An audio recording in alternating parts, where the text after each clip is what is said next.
As stated before, in this corner of the land, we love OP main men and women. Hence, today, Otaku Sensei brings you a list about top 10 anime where the main character is OP but pretends to be weak. So buckle up as we dive on a journey where you discover new shows to add to your arsenal. And if you've already seen the outcome of this list, meaning you watched them anime, then hey, the journey is what counts the most, as they say. And with that being said, subscribe and turn on notifications if you are a low-key main OP man.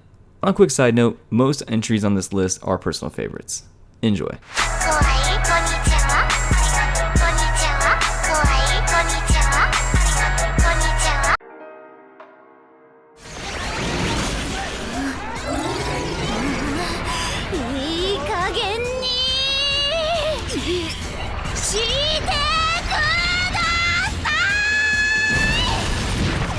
In the world of Maburaho, everyone is born with the ability to use magic, hence they are labeled magicians.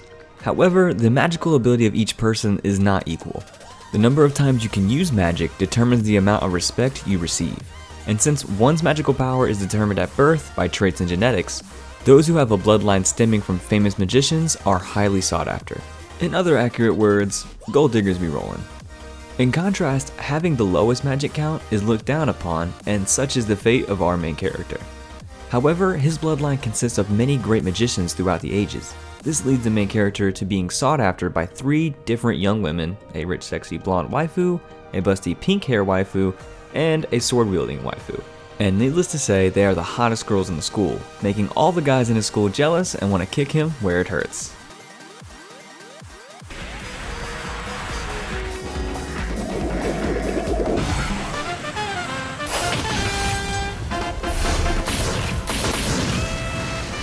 Next we have Keikai Sensen, aka Blood Blockade Battlefront.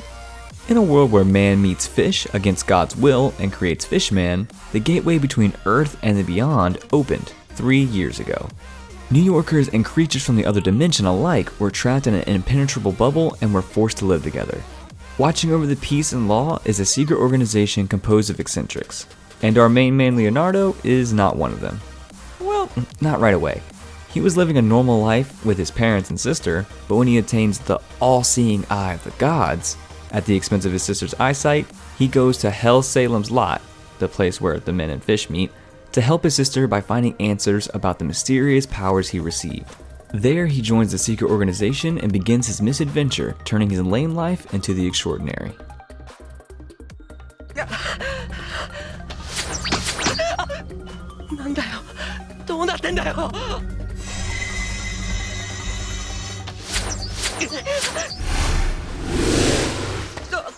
In 8th place we have Arata Kangatari. As a young boy from a noble family, Arata has always expected to make life his own, especially after his grandmother had claimed him to be female at birth, which doesn't make sense at first. But when the word of the princess growing weak with no other girls to succeed her reaches the city, he is now next in line for the throne. See? It makes total sense now. Disguised as a woman awaiting a replacement to be found, Arata witnesses an assassination attempt on the princess by none other than her guard. The crime is pinned on his head, forcing Arata to escape to a forest, where something magical happens and he switches universes as well as places with another Arata from modern day Japan. Now, the wimp Arata, with his newly awakened powers and the help of companions he meets along his journey, has to restore the world to order. I get this description was kinda confusing to some, that's why you should watch the anime to make any sense of it. But if I had to simplify it, I would say the story revolves around a guy pretending to be a princess who gets framed for murder, hence he skips realities and replaces himself with a body double who is getting bullied at school.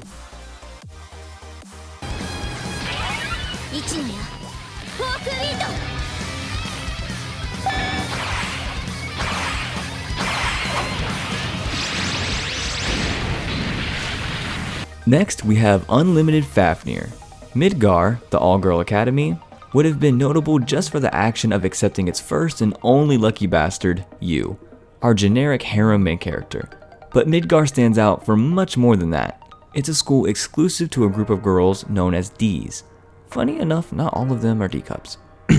Each of them has extremely powerful abilities in generating dark matter and manipulating it into powerful weaponry. The D's attend Midgar, hoping to harness and utilize their powers against dragons. And our boy Yu is their latest member as well as the most extraordinary member for being the only known male D in existence. Again, D doesn't stand for a deck. もう一つのカウントを持つことでこいつはバロットホルダーです。おかげで髪すっきりしたな。 In 6th place, Plunderer. In a world governed by count, numbers that are engraved on a person's body determining a person's social status and power, Hina, a traveler whose count is based on the distance she's traveled, is looking for the legendary Aces, heroes of the war that happened 300 years ago.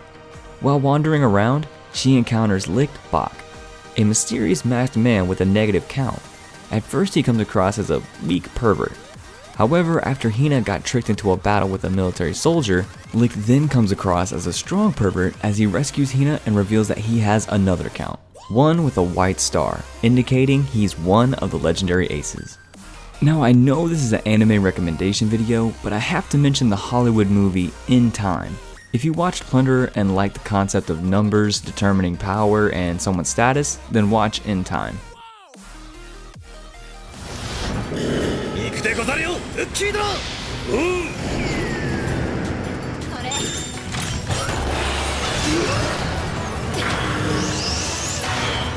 Horizon in the Middle of Nowhere is up. Now, I'm gonna be honest here. If you pick up this show, there's a chance that you won't understand it. So you need to rewind some episodes and maybe get spoiled a bit to understand what you are watching. The story occurs in the far future where Japan is the only hospitable place on Earth. There, the humans began reenacting human history according to the Holy Book Testament, thinking it would help them find a way to outer space. And as the book says in the year 1413 of the Testament era, Japan gets invaded, forcing her people to leave. Now, frankly, I don't know how this helps them get to space. But hey, everyone to his kinks, and as you know what they say about kink shaming, it's bad, so we won't judge their techniques. Anyhow, fast forward to the year 1648 of the Testament era, the book stops revealing what happens after 1648. Hence, our underdog main character, who is the president of the student council on the Musashi ship that houses the Japanese folk, leads his classmates to use this opportunity to regain their homeland. Because when adults fail, horny teenagers prevail.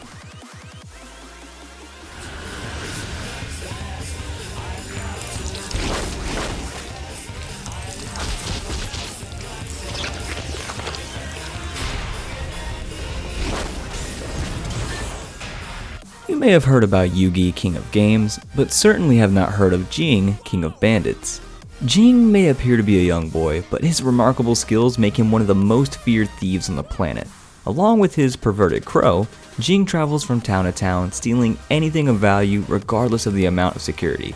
The show follows an episodic formula wherein each episode Jing tries to beat the overwhelming obstacles and get his treasure. And surprisingly, it doesn't get boring to the extent where you drop the show. やれやれ月の威力をそっくり返す Coming in third, Kengan Ashura. As all we normal people know, business deals are usually made through meetings and contracts. But in the world of pure masculinity known as Ashura, businesses resort to hiring gladiators to make their decisions.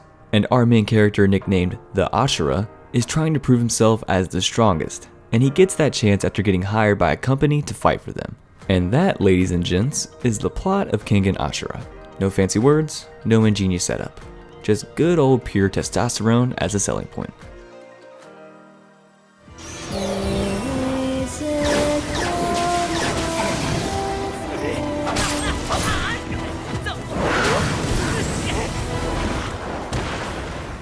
Coming in second, Tales of the Abyss. In a world where the future is set in stone by prophecies called Score instead of simply calling it fate, Luke, not Skywalker, spends his days locked away in his manor. One day, while honing his swordsmanship, a woman attempts to assassinate his master.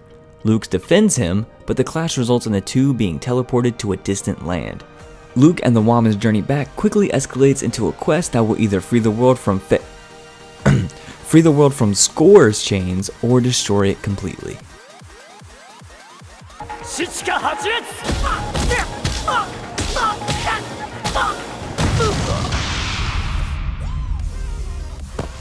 And finally, we have Katanagatari. The story takes place in Edo era, and as you guessed, my beautiful viewer who is still watching, Edo era equals samurai, which equals sword fighting techniques. And the protagonist of the story practices the most unique one, a technique in which the user's own body is wielded as a blade. The enigmatic main man lives quietly in exile with his sister, until one day a wildly ambitious strategist barges into their lives. She requests help in her mission to collect 12 unique swords for the shogunate. Main character accepts, interested in the girl herself rather than petty politics. And quite honestly, who wouldn't accept? I mean, did you see the chick? She's as fine as a well-written poem. You simply can't pass on it. Katanagatari is a highly recommended show if you haven't watched it yet. And needless to say, it's a personal favorite. And on that note, we end the video. I hope you enjoyed it, and if so, drop a like, share with your fam, comment something nice just like you, and hell, if you're still watching and did all that, then why not subscribe already? That's all, and I'll see you guys in the next one. All on me.